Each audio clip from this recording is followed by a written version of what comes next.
This is what we're looking at. This is a prototype model. And in terms of Honda, that means a pretty close representation of what we can expect from the actual production car when it does go on sale sometime next year. We do know that the 11th generation Civic will be offered in two body styles. So this one you're looking at is the sedan, and there will be a hatch model to follow as well.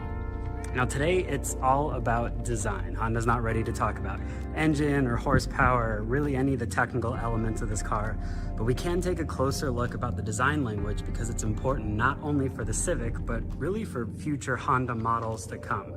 Now, the fun part with this prototype in particular is some of the design elements it's wearing are not necessarily true of each of the trim levels. So it's sort of up to us to guess what could be on the SI, or maybe some of it makes its way to the Type R as well.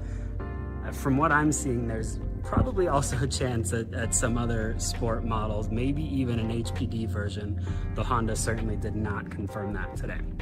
So let's start with a brief overview of the exterior design language and go from there. So starting with the car's overall proportions, this is actually very similar in size to the 10th generation Civic, the car that's still on sale today. It does ride on the same platform, there are just some tweaks to it, but the bones of this thing are very similar to the current Civic. That said, the approach Honda took with this car is to make it look a lot longer and wider, even though in terms of the dimensions that it's not necessarily true. This car does look a lot longer than the current generation Civic, and for people who are less plugged in with the Honda brand, I wouldn't blame you if you took one look at this car and thought, hey, that's an Accord, right?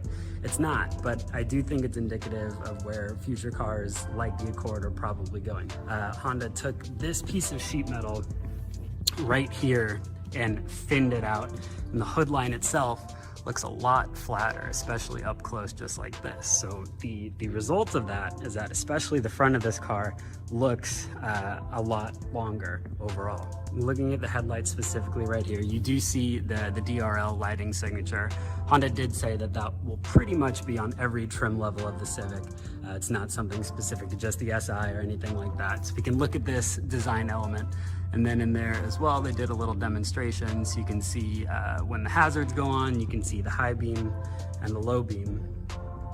The actual design, again, to make it look wider, the grille underneath is certainly a lot wider looking. And then you have this really cool grille element right here where the line just traces all around beneath the headlights. I'm going to try not to say the words clean and simple over and over again, but those were the words that were stressed to me when they were talking about creating this car. They weren't trying to go crazy with, you know, a million different creases, a million different shapes. It's all about keeping things clean and simple, and in the process, kind of looking back to some of the Civics of the past. Some of you are probably noticing by now that this car is actually on summer tires. And when we got into that conversation, Honda basically said, hey, this is still a car we want to perform. This is a car we want to handle, and a lot more news to come in that regard. But it's wearing summer tires, and these are 19-inch wheels, which should be indicative of wheels that are to come sometime in the production run as well. The side mirrors on the 11th generation have switched locations. The current car wears them just about here, and this one they moved down to the actual door itself. Nice change right there. And then body lines, there's really only a few to point out, and that's really on purpose. You have this strong character line that goes right through the middle of the car. You can trace it all the way back into the headlight right here. And then there's one additional line sort of down below. And again, you can trace it, and then it curves up the rear door area as well. Something like this nice black piece down here, which makes it look a little more aggressive, a little more sporty. They did say that could be a part of one of the future cars. I'm thinking maybe for something like the SI. And this side profile angle right here is, I think, where this car deviates the most in terms of its design language. I'll leave it up to you to see what elements you like the least or the best, but majority of the action is right here in this C-pillar area. But none of these trends of floating roofs or anything that's super contemporary. This car's design looks like it will definitely stand the test of time. Then we make our way around to the rear 3/4 right here. We see a lot more Accord, right? But that's not a diss at all. We have these nice split taillights. There's no light bar that connects or anything like that. And then we do have somewhat similar of a DRL design as we see in the headlights too.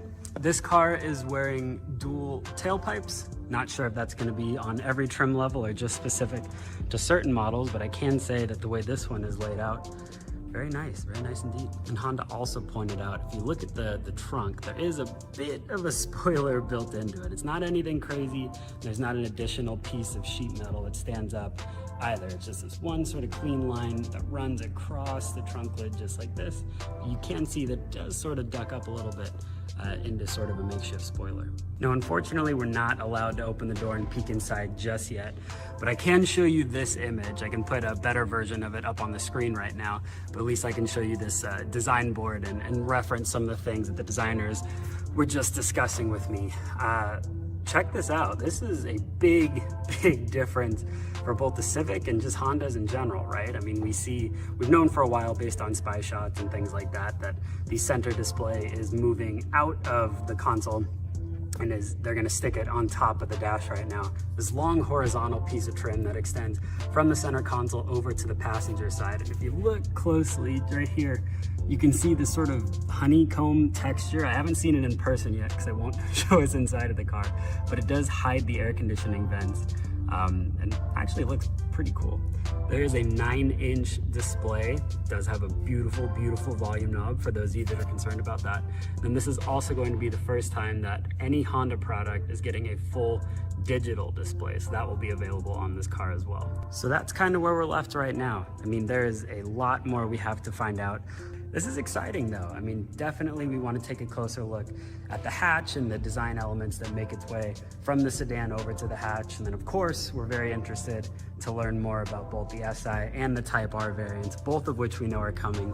But for now, here's a very early first look at the 11th generation Honda Civic prototype.